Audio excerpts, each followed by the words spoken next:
Ok, pues entonces vamos a entrarle a la grabación, ¿sale? Perfecto. Muy bien. Bueno, buenos días, ¿verdad? Tardes o noches a todos los que nos van a ver en este video. Aquí nos acompaña otra vez Francisco Cepeda desde Morelia, Michoacán. ¿Cómo estás, Francisco? Muy bien, muchas gracias. Saludos para todos los que nos estén viendo y escuchando. Qué bueno, excelente. Y bueno, pues hoy les traemos otro tema de misterio, ¿no? De esos que nos gustan, que sería algo así como ciudades subterráneas o la posibilidad hasta de reinos subterráneos, ¿no, Francisco? Sí, así es que, pues es un tema pues muy interesante y que viene desde hace muchísimos años, desde siglos o milenios, ¿verdad? Sí. Sí, a ver. Sí, ¿con cuáles empezamos? ¿Con las más históricas o con las más fantásticas? ¿Qué te parece? La que gustes, lo que gustes, a ver, empieza con lo que le gustes. Ok. Bueno, hablando, Sí. a ver, vamos a empezar con las más fáciles de comprobar. A lo largo de la historia han habido muchos, digamos, pueblos, por decirlo así, que pues les ha dado por vivir en lugares subterráneos, como por ejemplo, ahorita voy a decir nombre y tú lo que quieras comentar adelante, como por ejemplo, la ciudad, que de hecho hace rato estaba viendo videos y yo pensé que era una ciudad, pero son varias, allá en la región que se conoce como Capadocia, ¿no? Allá en Turquía. Sí. Allá Sí. hay varias ciudades donde la gente, digamos que construyó adentro de las rocas de las montañas y algunas Sí. son como cerritos, como colinas, pero otras son hacia abajo, Sí. e incluso hacia abajo Ajá. en varios niveles, ¿no? Digamos 8 pisos hacia abajo, ¿no? Entonces es increíble Sí. que haya habido ciudades de personas que hayan vivido pues en el subterráneo. ¿Cómo ves? No, sí, parece totalmente increíble, pero eso sí es demostrable, pues están abiertas al turismo, ¿no? Pienso que la más conocida de estas ciudades es la de Petra, que ya es conocida mundialmente, ¿verdad? Pero hay otras, como tú dices, que sí, por ahí hemos visto reportajes y son varios niveles, Uh-huh. en donde van bajando y bajando y bajando y bajando, y tenían todo tipo de estructuras para vivir ahí durante temporadas largas y una gran cantidad de gente, aunque parezca increíble, como si fueran hormigas, como los hormigueros, así Sí, era. Podían vivir ahí sin salir a la superficie durante mucho tiempo, tener inclusive sus animales ahí domésticos y demás, ¿verdad? Y eso es totalmente demostrable y comprobable, y ahí están. Ahí ya es algo, una realidad. sí, Sí. y fíjate que me parece increíble porque de por sí yo pienso, ¿no? Ya el hecho de que familias, no nada más una, sino varias familias vivan abajo de la tierra y ahí vivan cotidianamente, ¿no? Se reproduzcan y tengan más hijos, es increíble, como tú dices. Todavía Sí. el tener animales, ¿no? Allá, no sé, perros, vacas, gallinas, no sé qué, se me hace Ajá. más increíble, ¿no? ¿Cómo ves? No, pues sí, y casi para nosotros es inconcebible, pero así ocurrió, así vivían. Así es. ¿Y tú por qué crees que vivían así, Francisco? A ver, ahora sí se vale opinar. Híjole, pues he leído, tal vez lo hicieron por protección, para no estar expuestos a ataques de pueblos externos. Creo que esa sería la posibilidad mayor, ¿no? Sí, No estar sujetos a que cualquier día llegaran y los invadieran y los masacraran y demás.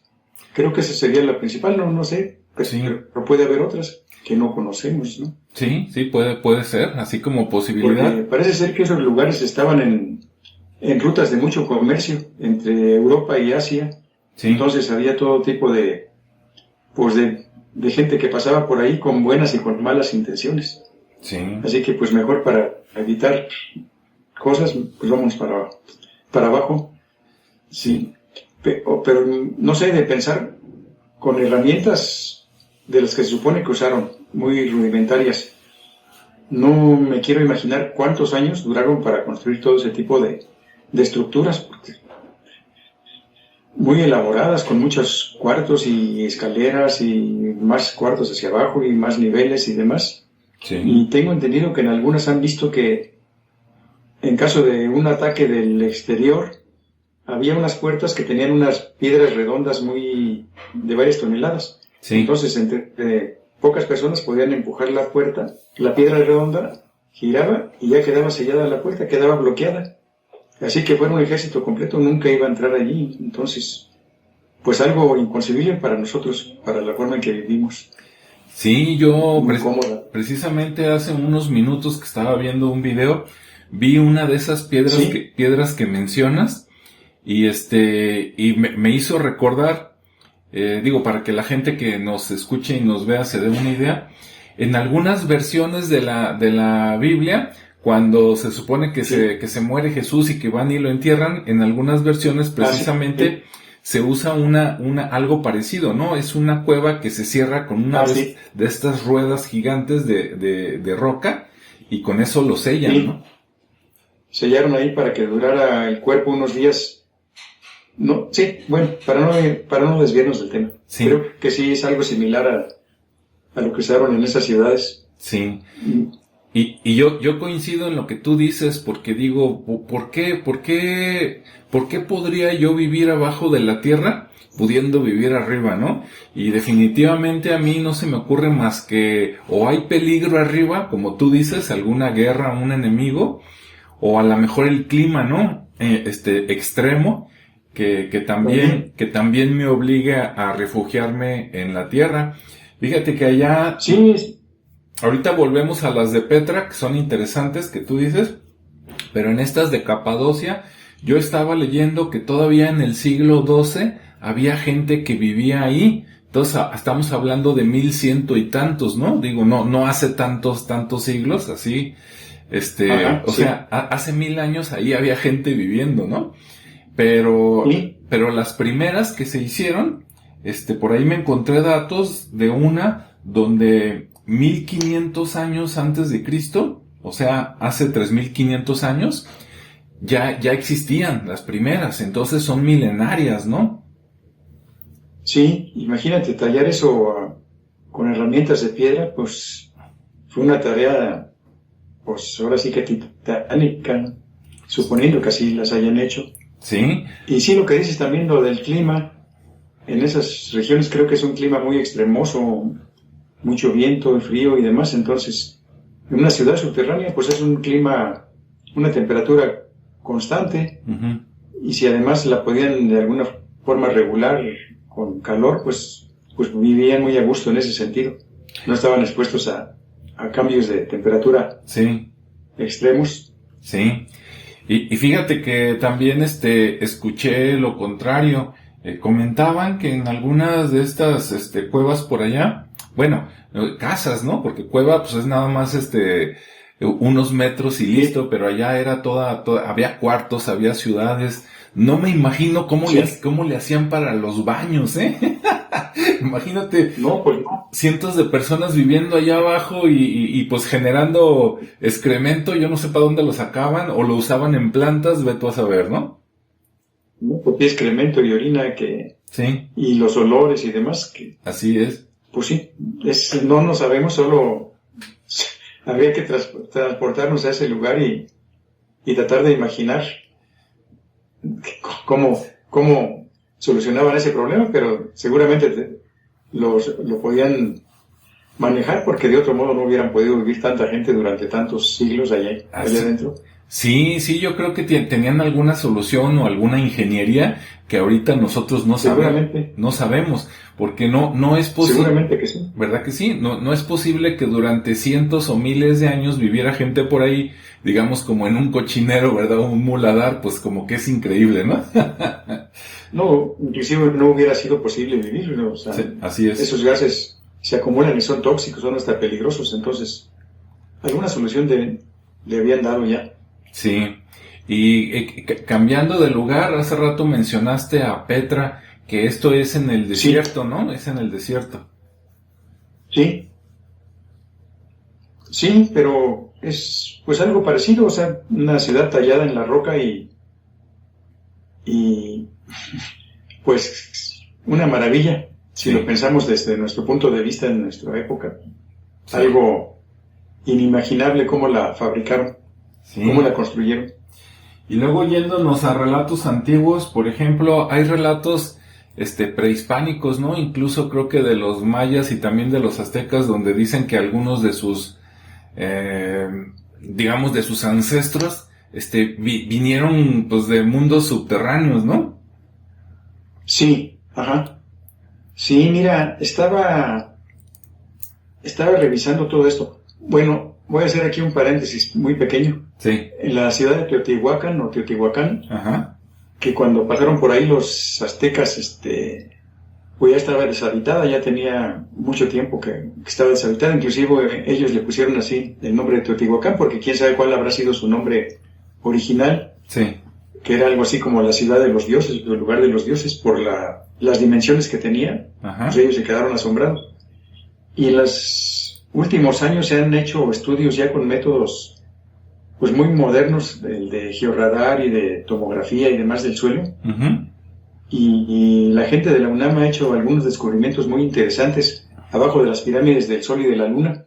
No sé si has leído o sabido de estas, que se han encontrado túneles debajo de la pirámide del Sol y ya encontraron también debajo de la pirámide de la Luna. Sí. Y han encontrado infinidad de cosas que muchas no se han dado a conocer, ¿verdad? Inclusive primero metieron un robot con una cámara y fue filmando todo y ya después entraron las personas. El personal, pues, investigador. Pero también esto que hay allá abajo, cómo lo hicieron, para qué. Creo que han encontrado cosas precisamente desde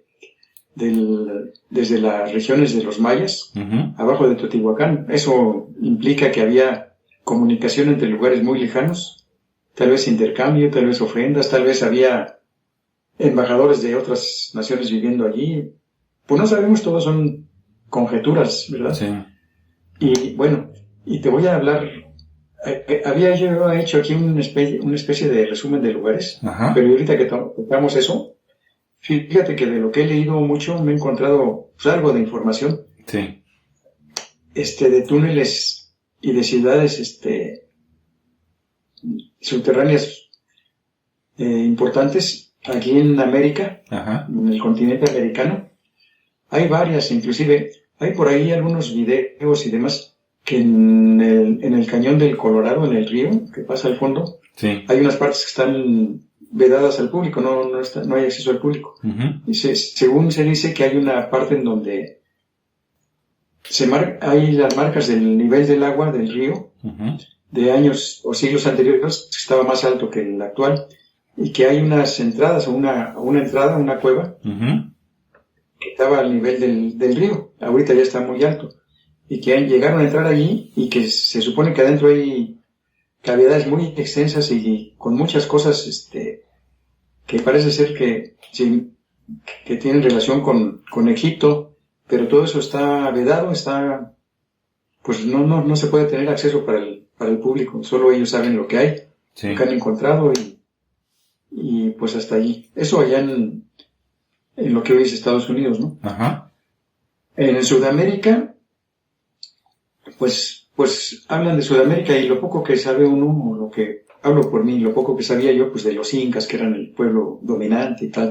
Uh-huh. Pero parece ser que los incas llegaron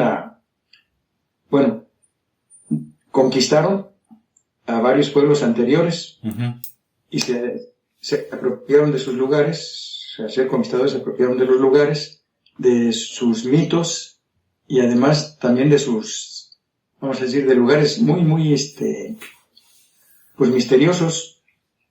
Se habla también de túneles que miden muchos kilómetros y de los cuales salían personajes que les ayudaron a la civilización allá de los pueblos sudamericanos. Uno de ellos fue Viracocha, que sería un parecido al Quetzalcóatl de aquí de México. Uh-huh. Que Viracocha era un ser de piel clara, de estatura muy alta, que salió de un lugar de un túnel, y les enseñó pues, los fundamentos de la civilización, de la cultura, y y de ahí se desarrollaron estos pueblos, ¿no? Me encontré un reportaje de la ruta de Viracocha. Uh-huh.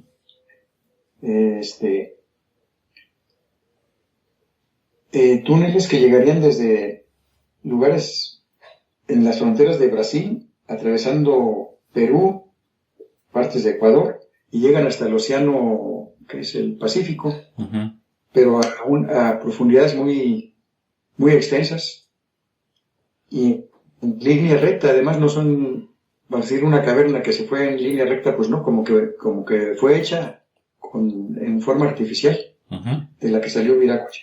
Ahora, cuando llegaron los españoles, ya en la conquista, llegaron a la capital, que era Cusco, uh-huh, y en Cusco estaba déjame ver cómo se llama este edificio. ajá. Espérame un momentito. Claro, no hay problema. Bueno, en este edificio que estaba en Cusco, Ajá.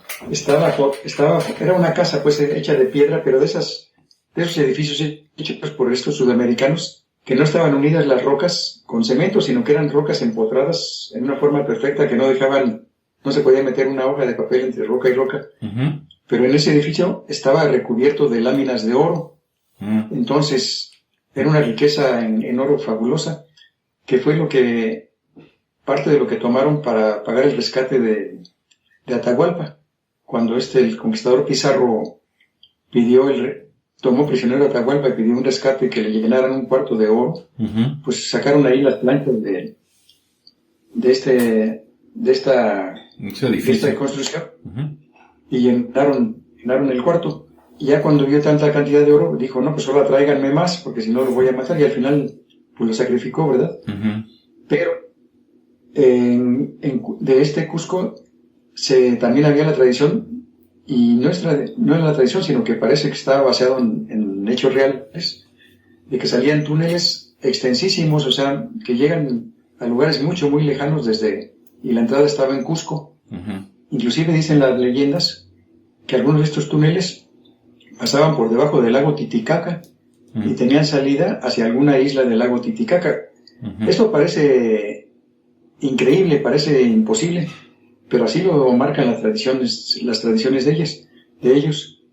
Y se dice que en 1700 por ahí hubo un grupo de personas que entró ahí en Cusco a estos túneles, uh-huh, y duraron varios días perdidos y no volvieron a salir hasta después de X número de días. Nomás salió uno de ellos, pero ya salió pues medio loco, y que llevaba una especie de una mazorca de maíz, uh-huh, hecha de oro en la mano, pero ya había perdido la razón. Entonces, aparentemente dentro de esos túneles todavía quedaron muchísimas cosas sagradas y riquezas de los incas, sí, que las ocultaron pues viendo la misión de los conquistadores, ¿verdad? Uh-huh.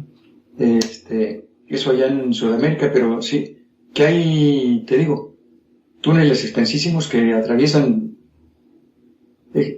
lo que ahora son países, uh-huh, Bolivia, Perú, Ecuador, hasta Brasil, y todo está, vamos a decir, comunicado por abajo, uh-huh, por esos túneles muy extensos. Y ahora te voy a hacer eso es un poco es conocido por los que nos gusta este tipo de cosas, ¿no? Sí. Pero hay otra cosa menos conocida y similar. A ver. Aquí, y concretamente aquí en Michoacán, ajá, en Michoacán estaba también el reino purépecha, o Tarasco, ¿verdad? Uh-huh, sí. Cuando llegaron los españoles, que era el dominante aquí en lo que hoy es Michoacán, Querétaro, Guanajuato, demás. Pues había las ciudades principales de los purépechas. Había sido primero Zacapu. Zacapu, hay un lugar que le llaman el Mal País, o Malpais, dicen los campesinos, que es un lugar de origen volcánico, porque está lleno de rocas y rocas y rocas. Entonces se habla que hay una cueva muy honda ahí en el Malpais de Zacapu, y que por esa cueva se puede llegar hasta Sinsunzan, que era una de las capitales del imperio purépecha. Sí. A la llegada de los españoles había 3 capitales, eran Sinsunzan, Iguazio y Pátzcuaro. Las tres estaban a la orilla del lago de Pátzcuaro. Bueno, pues supuestamente estas tres capitales estaban comunicadas por abajo por medio de túneles, pero son kilómetros entre una y otra. Pero lo más sorprendente, y que lo comentan por ahí en las tradiciones purépechas, es de que no solo se comunicaban entre estas tres ciudades, que te digo, estaban a la orilla del lago de Pátzcuaro, sino que también se comunicaban hacia Zacapo, que había sido la primer capital. Pero aquí lo sorprendente, en caso de que fuera cierto, parece increíble, pero todo puede ser posible. Sí. Que para que hubiera un túnel que comunicara de Sinsulzan o de Iguazio hacia Zacapu, tendría que pasar precisamente por debajo del lago. Entonces, ¿cómo va a pasar por debajo del lago? Bueno, pues, ¿y por qué no? Sí. Si ahora hay guardando las proporciones, si hay un túnel carretero que cruza de Europa hacia Inglaterra y por donde transitan vehículos, ¿por qué no podrían haber hecho ellos esto, verdad? Aunque a alguna gente le parezca increíble, hasta risible, pero todo es posible, porque tal vez ellos ni siquiera los hicieron, tal vez ya los encontraron de civilizaciones anteriores o de humanos o no humanos, ya estaban esas comunicaciones. Creo que eso es muy poco conocido, pero sí es una tradición por acá en Michoacán, ¿eh? Sí, está muy interesante porque fíjate que, como dices tú, suponiendo que existen, si no se conectaran atravesando el lago, pues tendrían que bordear el lago y es mucho más terreno, ¿no? Y bordearlo o atravesarlo en canoas. O atravesarlo. Pero también, pues una canoa, pues pues una canoa es lenta, no es tan rápido como ir corriendo a pie, ¿verdad? Como ellos, que había corredores, pues que muy buenos. Sí. Entonces, todo es posible. Y no solo eso, ya hablando ya de leyendas, se dice que también había más trayectos de túneles hasta lugares cercanos de aquí a la capital, a la capital actual, Morelia. Hay un pueblo que se llama San Nicolás Obispo y dicen que por ahí también había una entrada desde Sinsulzan. Fíjate que hay una fotografía de principios del siglo XX, por ahí está en internet, en donde un norteamericano estuvo tomando fotos de Sinsulzan antes de que la remodelaran de que la pusieran, la abrieran al turismo. Sí. Y se ve en la parte muy al fondo en la profundidad pues de las pirámides o yácatas que les llaman, se ve una puerta hasta abajo. Entonces es posible que esa puerta haya sido la entrada de estos túneles de los que se habla. Esa puerta pues ahorita ya no está. Ve, y pues ya está todo modificado, ¿verdad? Sí, ya. Pero en esa que es original de principios de 1900, allí se ve esa puerta. Así que pues hay muchas cosas que falta por saber. Sí. Aquí mismo en Morelia hay una tradición. Se supone que aquí abajo de Morelia, de la la antigua ciudad de Valladolid, que era pues muy pequeña, centro histórico, hay túneles también. Claro, eso ya es normal, eso es como en todas las ciudades fundadas por los españoles, hacían túneles de escape de los conventos y de las casas principales. Sí. Pero ahí la leyenda habla de que en una parte que estaba fuera de la ciudad, en una loma que le llamaban la Loma del Zapote, que era un cerro, había unas cavernas, unas grutas. Sí. Entonces se dice que de esas grutas se podía llegar hasta el centro de la ciudad, hasta la catedral precisamente. Y hay más, o sea, si te pones a ver las tradiciones de Morelia y los libros de leyendas, no solo la de las cuevas del Toro, hay también, se decía de otras cuevas que llegaban hasta la Loma de Santa María, que también está muy lejos, y tendría que pasar también por abajo de un río. Eso se menciona porque durante la época colonial se dice que hubo un robo a las arcas de catedral, y metían los bandidos.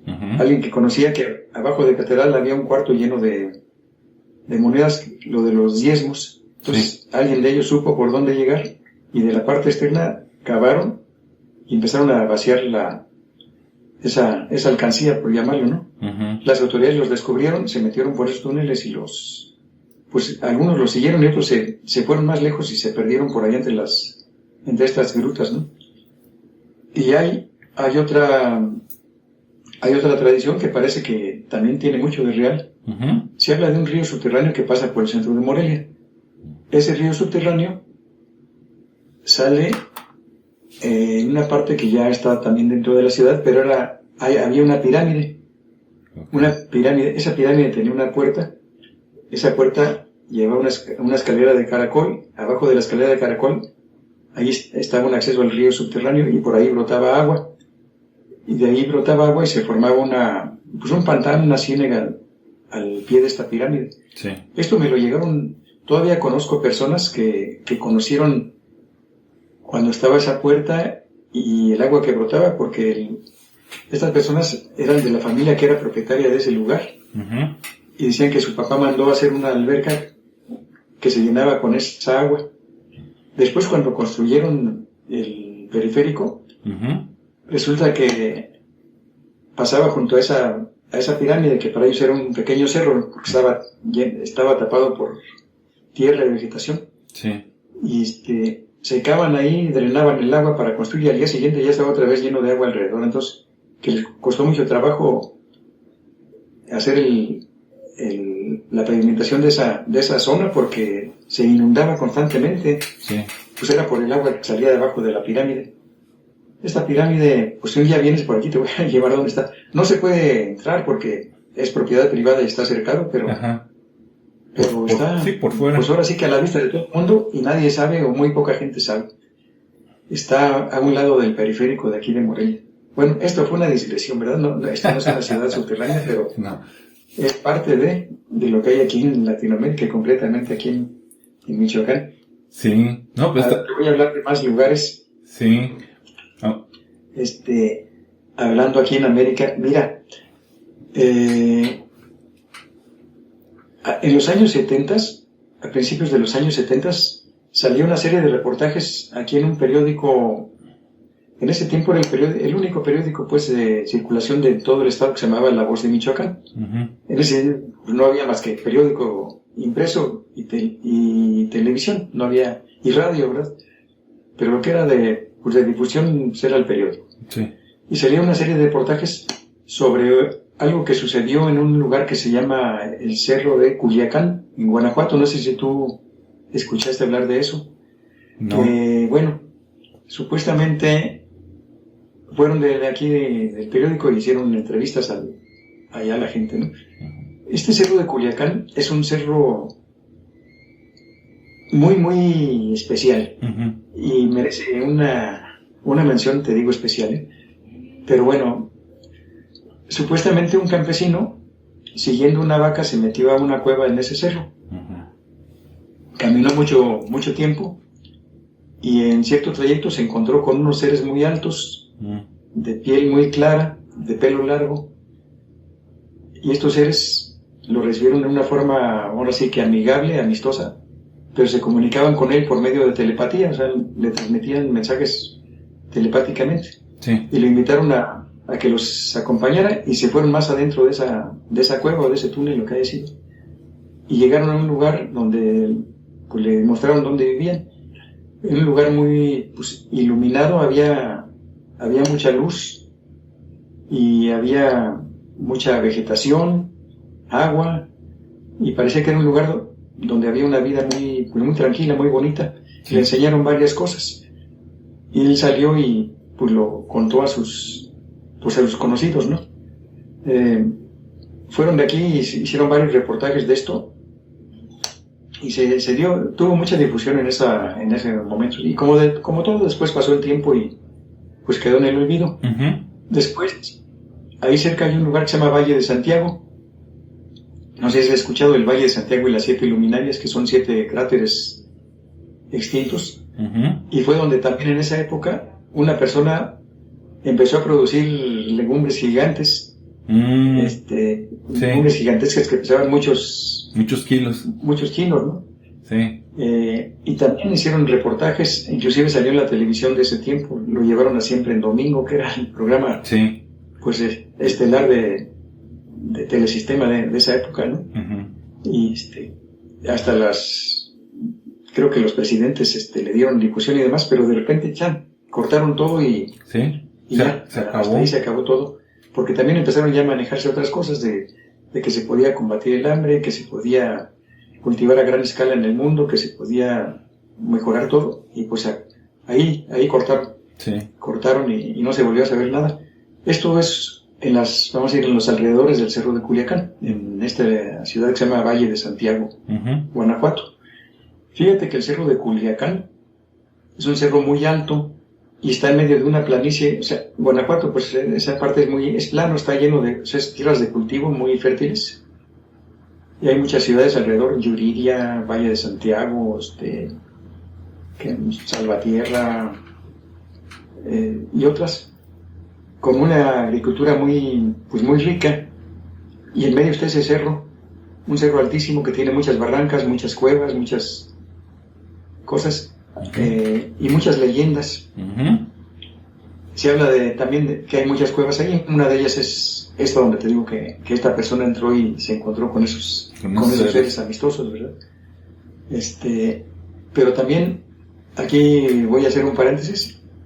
Este Cerro de Culiacán, hay una teoría, parece que con ciertos fundamentos, que podría ser el origen del pueblo náhuatl, uh-huh. que de ahí fue el famoso Chicomostoc, de donde salieron en peregrinación a buscar la tierra prometida, hasta llegar a lo que hoy es hasta a lo que fue Tenochtitlan y que hoy es la Ciudad de México.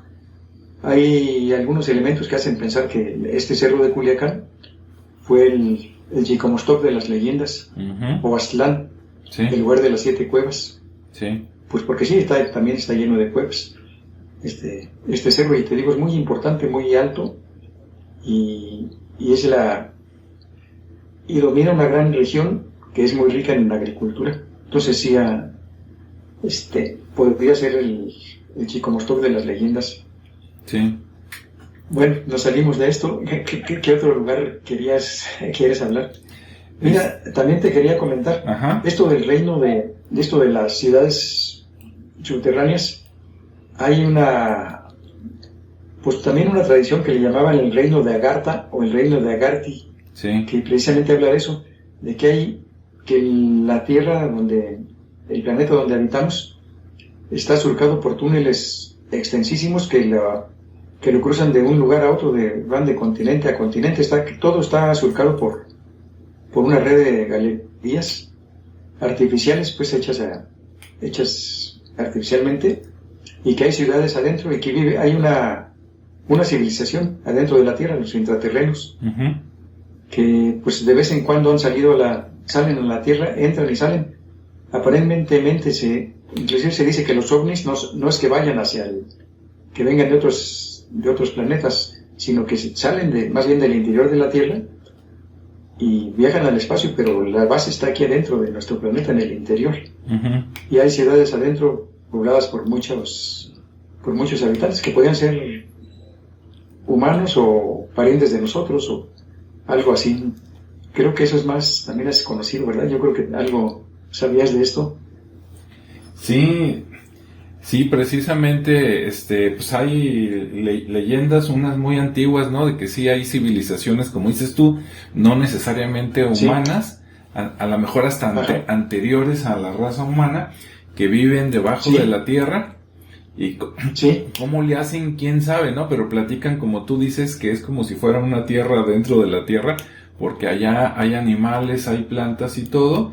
Incluso hay una, pues ya no sabe uno si decir leyenda, porque ya se mezclan cosas a lo mejor increíbles, pero con datos muy históricos, de que en la primera mitad del siglo XX, por ahí entre los años 20 y los años 40, 50, había un explorador, ¿no? En Estados Unidos muy famoso, que ahorita se me va el nombre, que tenía un avión y que el gobierno de Estados Unidos le pagó para que fuera al Polo Sur, por allá, y que volando encontró una gran caverna, que se metió con todo y su avión, y que allá encontró pues otra civilización, Algunos dicen que hasta encontró seres, digamos, extraterrestres o intraterrestres, como dices tú, y que eso lo han mantenido en secreto, ¿no? Por eso casi nunca sabemos nada del Polo Sur, que es muy interesante porque en el Polo Sur sí hay tierra, o sea, es un continente, ¿no? Cubierto de hielo, al contrario del Polo Norte, que en el Polo Norte pues está Groenlandia y algunas islas, pero una buena parte pues es puro hielo, ¿no? No hay tierra debajo. Sí, así es. Sí, se habla mucho del Polo Sur, pero además como que está vedado la información del Polo Sur, no hay gran... No sale mucho hacia el gran público, ¿no? Está muy... Así es. Como que muy detenido todo lo que sea de ahí. Ahora con el deshielo, con esto del cambio climático, se está diciendo que pues se están viendo estructuras allá abajo del hielo. Sí. Se habla inclusive de pirámides, pero bueno, yo no quiero hacer conjeturas, mejor vamos a esperar a ver qué nos quieren informar. Pero se dice que hay una entrada por ahí también a ese mundo interior. Sí, en este reino de Agarthy se habla de que hay entradas en diferentes partes del planeta. Uh-huh. Claro, están disimuladas, no para que todo el mundo pueda acceder, ¿verdad? Pero en los diferentes continentes hay entradas a este mundo. Pues en el Tíbet, por ejemplo, lo que un día hablábamos de Lobsang Rampa, uno de sus libros se llama La caverna de los antepasados. Habla de una caverna que está por ahí en las montañas donde adentro hay aparatos y hay cosas que ellos no saben ni lo que son, ni la antigüedad que tienen, pero están ahí desde hace miles de años. Y ellos los custodian, pues, los tibetanos. Sí. O como lo que platicaba el padre Crespi, ¿no? Allá en la caverna de... Sí. La cueva de los Tallos. La cueva de los Tallos, que también decían que si te metías mucho, encontrabas construcciones hechas por, pues, si no por el hombre, por algo parecido, ¿no?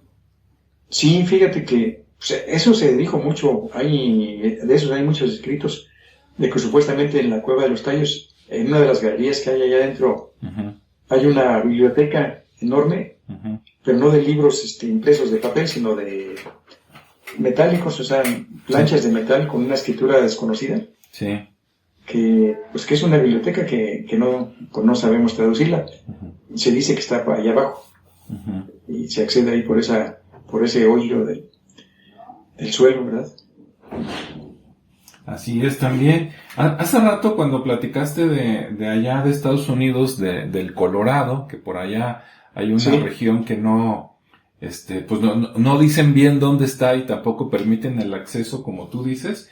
Yo había leído hace muchos años ya eso que comentaste, que a principios del siglo XX, cuando hubo mucha exploración en el mundo y que digamos que la prensa era más libre que ahora, aunque tenía menos alcance, pero decían más verdades, ¿no?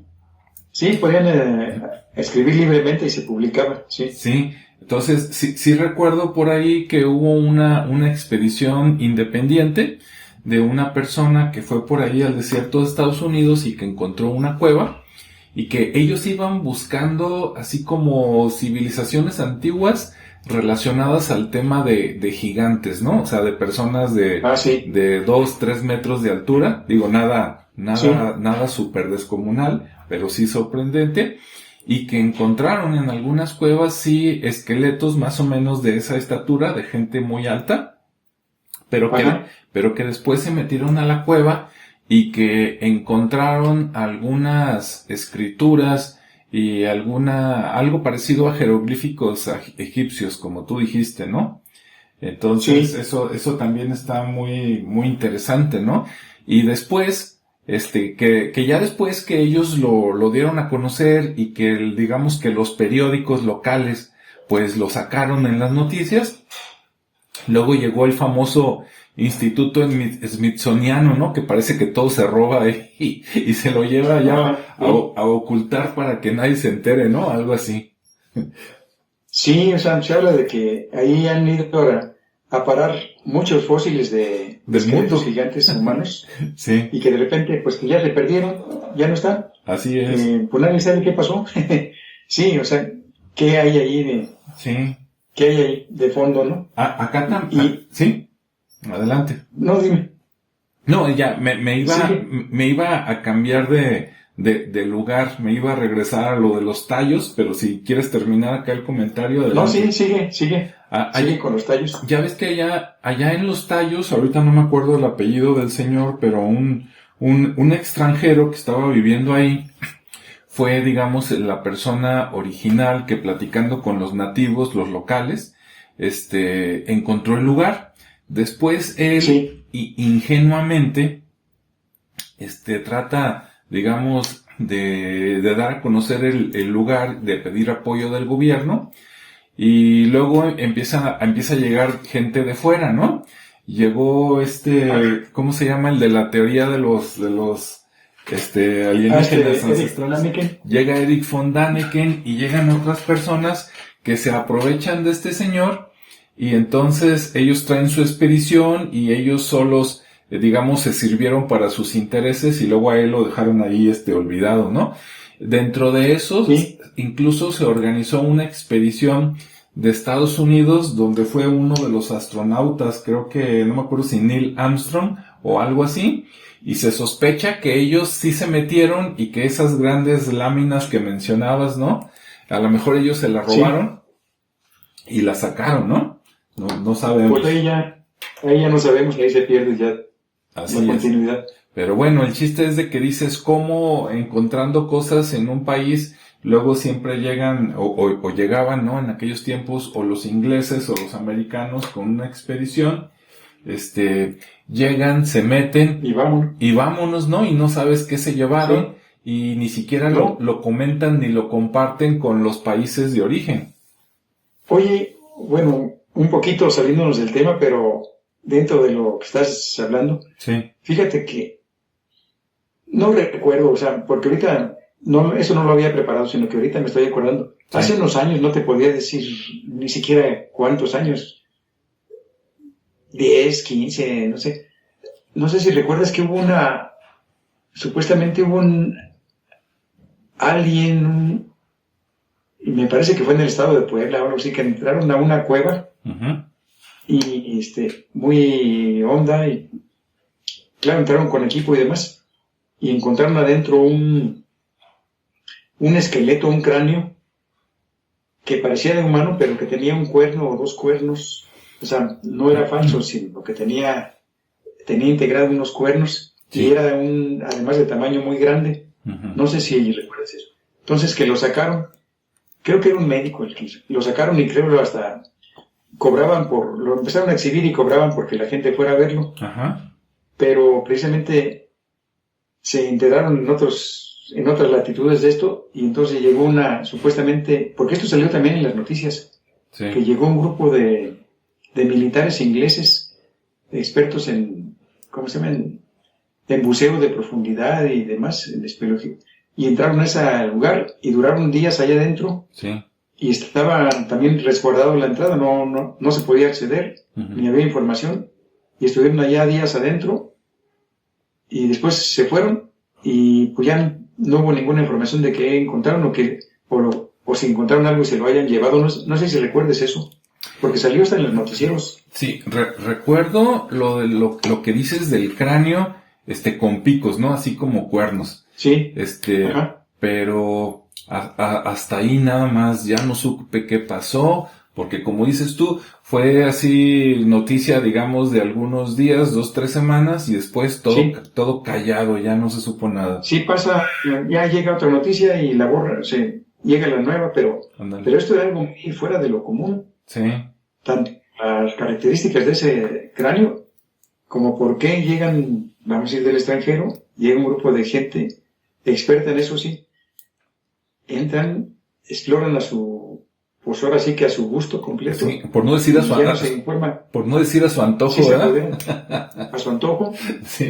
Y se apoderan de todo y vámonos, y no sabemos nosotros ni qué hubo. Así es.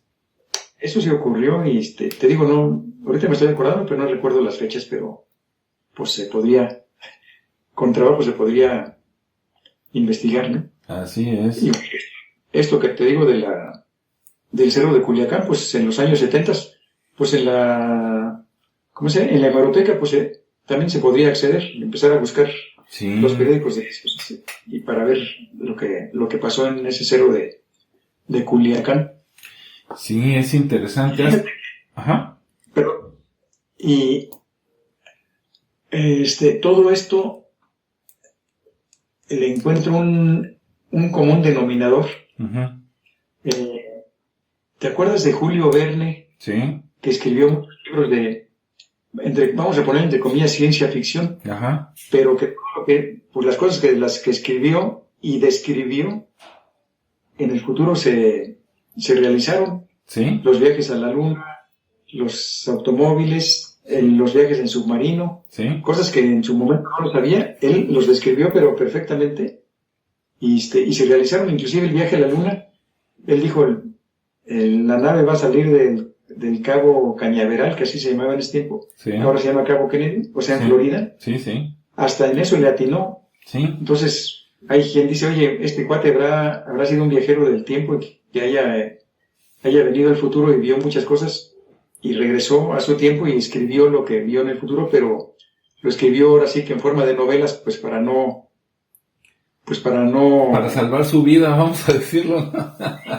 Sí, para no confesar que había viajado a otra época, porque él escribió un libro que se llama Viaje al centro de la Tierra. Sí. Curiosamente. Sí, sí. Que se han hecho muchas películas, ¿verdad? Sí. Y la trama del libro, así en pocas palabras, es de que una persona, un estudioso, encuentra un escrito de muchos años anteriores de un alquimista. Uh-huh. Este alquimista narra en su escrito que había hecho un viaje al centro de la Tierra. Uh-huh. Y da varias pistas, pero muy intrincadas, para que no cualquiera pudiera descifrarlas. Entonces, este estudioso descifra las pistas y arma una expedición. Uh-huh. Y se van a la selva por ahí. No, es en Islandia. Ah, sí, es cierto. Ajá. En Islandia, o sea, en el norte. Sí. En una parte pues muy fría. Entran a un volcán. Sí. Por la boca de un volcán, pero ahí decían había varios trayectos de salida de lava. Entonces ahí en las pistas decían por cuál trayecto debían bajar, y bajan, empiezan a bajar y bajar y bajar, duran días y van encontrando muchas cosas. Entre otras llegan a un lugar en donde había un lago, una especie de mar gigantesco. Uh-huh. Había animales muy grandes que se creían ya extintos. Uh-huh. Llegan a una playa, pues ya un lugar de tierra. Uh-huh. Y se encuentran con un ser humano o humanoide, uh-huh. pero que medía más de 3 metros de estatura, que andaba ahora sí pastoreando a unos mastodontes. Uh-huh. Entonces, fíjate, ahí habla de trayectos que llegan a profundidades muy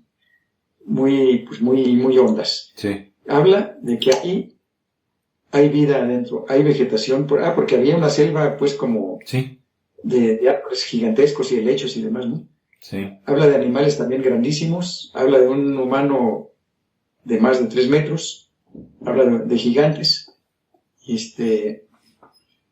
y total que entre sus aventuras provocan una explosión, la explosión provoca una erupción. Uh-huh. Y salen también destruidos por una boca volcánica. Uh-huh. Y van a salir, pero en Italia, en un volcán de Italia. Sí. Entonces, esto según el libro. Sí. Entonces, de Islandia a Italia, pues es una distancia enorme, pues fueron a salir por allá. Sí. Pero, ¿y qué tal si esto lo dijo Julio Verne porque en realidad existe? Y porque él conoció esto o tuvo acceso a un conocimiento que algunas personas ya tienen, ¿no? Sí. O van a tener en el futuro cuando él haya visto todo esto. Creo que este libro nos da muchas pistas para pensar que sí es una realidad. Sí, hay muchos autores que han publicado de estos temas, ¿no? Y de otros, y que después y buscas un poquito sobre su vida y resulta que o tenían amigos que sí estaban en lo último de la ciencia de aquellos tiempos, o sea, tenían pláticas con científicos, con con geólogos, con todo, y a lo mejor hasta estaban en alguna sociedad semisecreta, ¿no? De que pues o andaban con los masones o andaban con algún grupo. Ajá. Que pues uno ya sabe que cuando andas con esos grupos pues no te dejan divulgar ciertas cosas. Entonces si quieres soltarlo, pues la única manera que te queda es inventar una historia, un cuento como ficción y ya, porque no, de otra manera a lo mejor hasta te desaparecen, ¿verdad? Sí, así es, o sea, tiene que ser de una forma muy disimulada, como una ficción, como tú dices, para que no haya peligro, pues, sí, así es. Así es, pues que no habrá, ¿verdad? Y por ejemplo, a veces se pone uno a pensar, volviendo a los temas de cosas subterráneas, por ejemplo, abajo del Vaticano, ¿no? Sí, debe de haber una ciudad abajo de la ciudad, allá con la famosa biblioteca donde tienen escritos muy antiquísimos, que ahí sí viene la verdad, ¿no? De lo que ha pasado. Sí, tanto escritos como objetos que eran provenientes de todo el mundo y de todas las culturas, ahí están. Pero ahí sí que no hay acceso para los viles mortales como nosotros. Pues sí. Solo gente muy selecta pues puede bajar ahí. Así es, muy selecta, pero bueno, algún día, ¿no? Algo saldrá a la luz. Ojalá que sí salga. Ojalá. Y bueno, pues mientras, pues invitamos a la gente a que investigue sobre estos temas, ¿verdad? Si es que tienen un poquito de curiosidad, porque buscándole, pues hay mucho de dónde sacar, ya sea de cosas reales, de antiguos, periódicos, de libros de ciencia ficción, como esos de Julio Verne y otros. Y pues bueno, hay mucho que buscar, ¿no? ¿Cómo ves? Sí, claro que sí, siempre hay que estar buscando, todo el tiempo. Creo que la vida es una búsqueda constante. Así y hasta el último momento hay que seguir buscando. Sí, y el que busca, pues algo encuentra, ¿verdad? sí, algo, tarde o temprano algo encontrarás, sí. Así es. Muy bien. Bueno, pues muchas gracias, Francisco, por haber platicado de estos temas interesantes, que yo creo que sí le va a dar mucho interés a la gente. Esperemos. Y los comentarios que nos quieran poner son bienvenidos, ¿verdad? Muchas gracias a ti y a todos los que nos ven y nos escuchan. Y sí, todos los comentarios son bienvenidos y podemos armar unos buenos foros aquí, unos diálogos de buen nivel. Así es, sí, si la gente se anima, pues después hasta los invitamos.